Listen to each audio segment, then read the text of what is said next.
금리가 빠른 속도로 올라가면서 대출자들은 변동금리를 유지해야 하는지 아니면 고정금리로 갈아타야 하는지 고민하고 있습니다. 고정금리로 바꾸는 게 유리할 수 있지만 고려해야 할 점이 많습니다. 강희경 기자가 보도합니다. 30대 A씨는 지난 2020년 5월 30년 만기로 주택담보대출을 받았습니다. 받을 수 있는 최고 한도 2억 원, 사실상 영끌이었습니다. 그런데 하루하루 늘어나는 이자에 더해 최근 새로운 고민이 생겼습니다.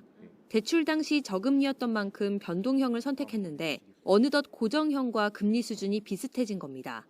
변동형하고 고정형 그때 설명을 들었었고요. 한 0.1% 정도 차이가 났었는데 고정형 금리보다도 훨씬 많이 뛰게 될 텐데 지금이라도 이거를 고정형으로 바꿔야 되는지. 고정금리는 일정 기간 금리를 올릴 수 없다 보니 일반적으로 변동금리보다 더 높습니다. 그러나 최근 5대 시중은행의 주택담보대출 금리를 보면 상하단이 모두 비슷한 수준까지 좁혀졌습니다.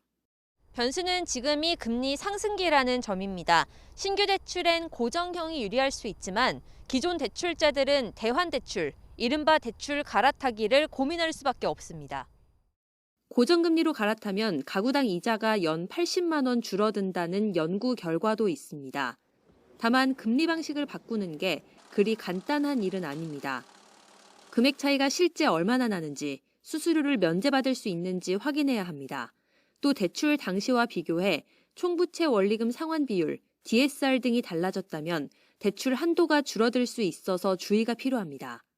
금리 상승 속도를 감안하면서 갈아타시는 걸 추천을 드리고요. 3년 이내에 대출자라고 하면 중도 상환 수수료가 발생할 수도 있어 이 부분도 고려하셔야 할 거고요. 재무 상태가 좋아졌다면 금리 인하 요구권을 활용해 조금이라도 금리를 낮춰보려는 것도 좋은 방법입니다.